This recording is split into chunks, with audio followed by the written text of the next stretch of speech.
Kembali lagi di Cerita Cinta Channel. Jangan lupa like, comment, and subscribe ya. Terima kasih. Mark, ya tuan, dapatkan rekaman CCTV itu secara utuh. Berapapun waktu yang kamu butuhkan, aku akan menunggu, ucap Alden lagi berubah pikiran.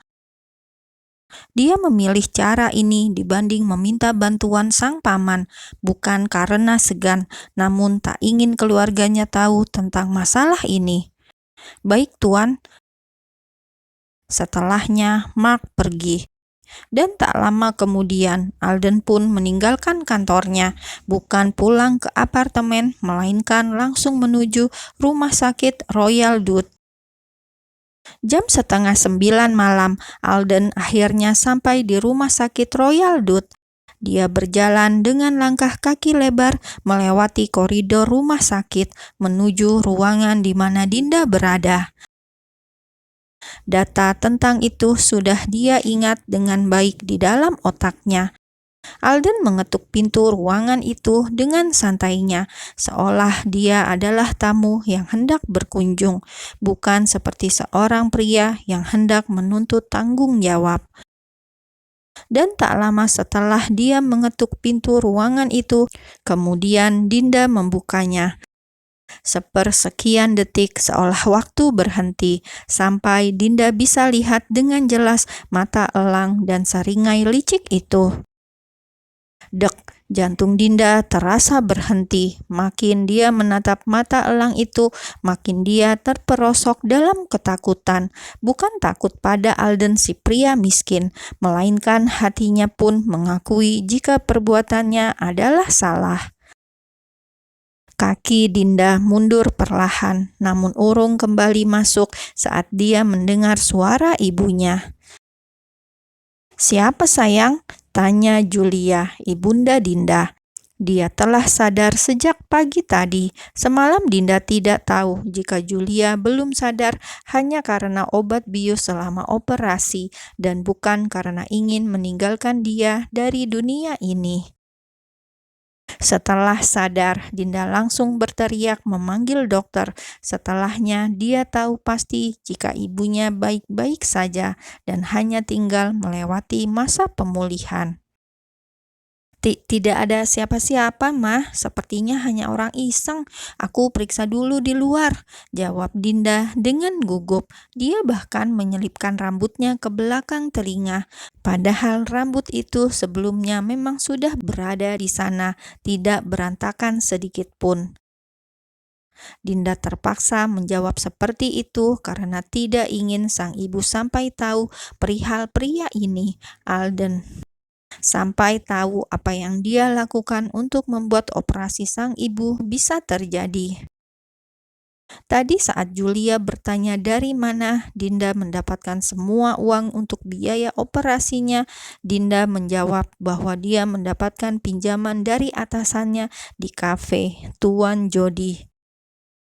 Dan mendengar jawaban Dinda yang bohong membuat Alden berdecih kecil. Ternyata wanita ini memang pembohong ulung, mudah sekali bicara dusta. "Baiklah," jawab Julia singkat, lengkap dengan senyumnya yang terlihat teduh.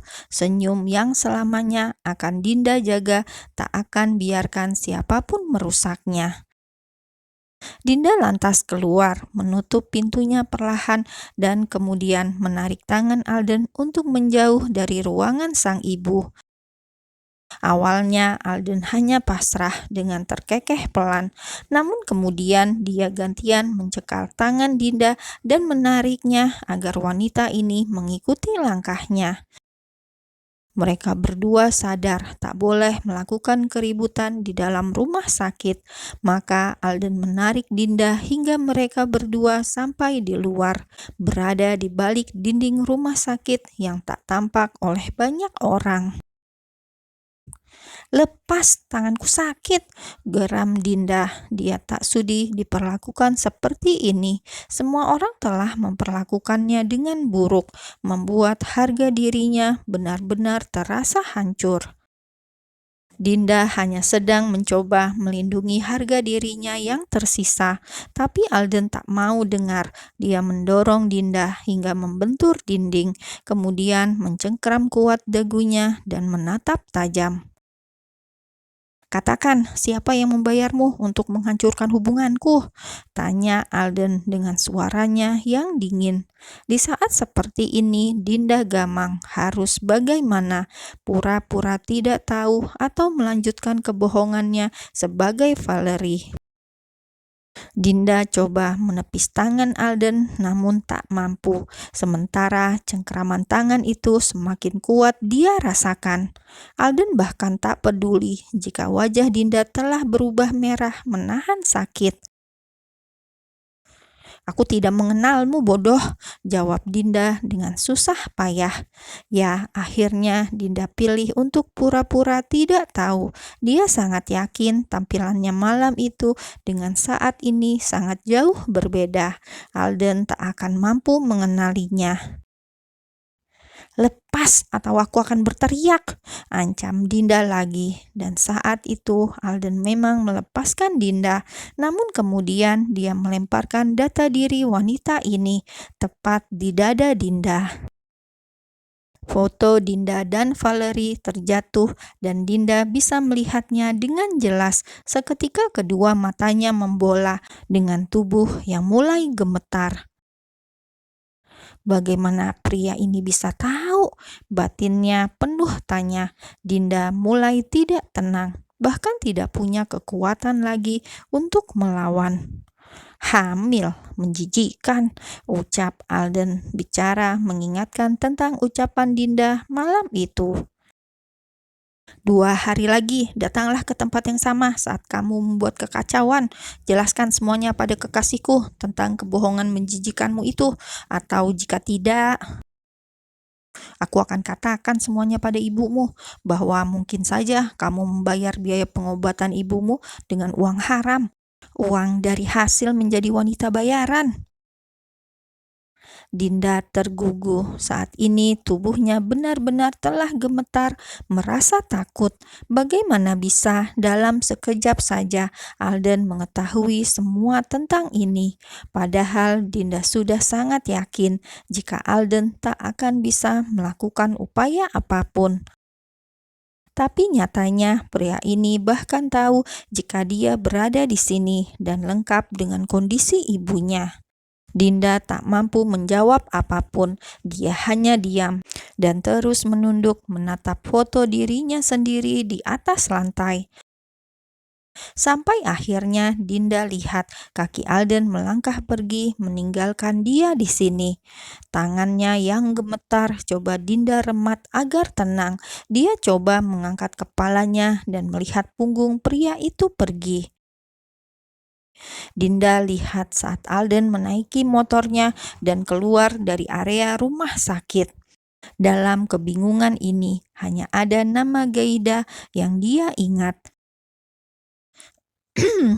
Lantas dengan segera dia ambil ponselnya di dalam saku celana dan menghubungi wanita tua itu. Tidak butuh waktu lama panggilannya mendapatkan jawaban.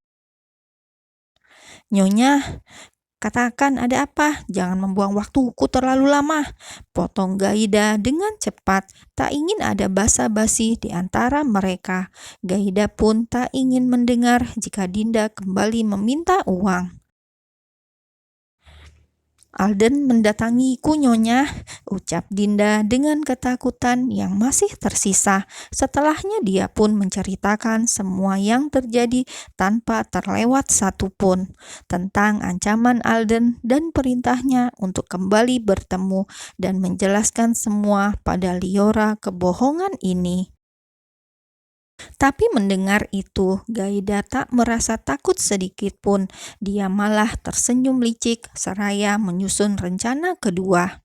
"Tenanglah, Val, semuanya akan baik-baik saja. Dia tidak akan bisa melakukan lebih dari sekedar mengancam. Kamu mengerti?" Iya, Nyonya," jawab Dinda sedikit tenang. Entahlah, kini dia jadi percaya apapun yang diucapkan oleh Gaida. Turuti saja maunya pria miskin itu. Tetap tampil yang cantik saat menemui mereka nanti, mengerti? Baik, Nyonya. Bagus. Gaida lebih dulu memutuskan panggilan telepon itu. Senyum liciknya semakin tersirat dengan jelas. Tidak, Al, pertemuan kedua kalian nanti bukan untuk menjelaskan tentang kebohongan ini, tapi semakin membuat kebohongan ini jadi nyata di mata Liora, ucap Gaida, bicara sendiri lalu tertawa puas, tawa jahat. Bahkan sampai puasnya dia tertawa hingga membuat hatinya merasa bahagia. Gaida sangat yakin rencana keduanya kini tak akan gagal lagi. Dia akan memanfaatkan kebodohan Dinda.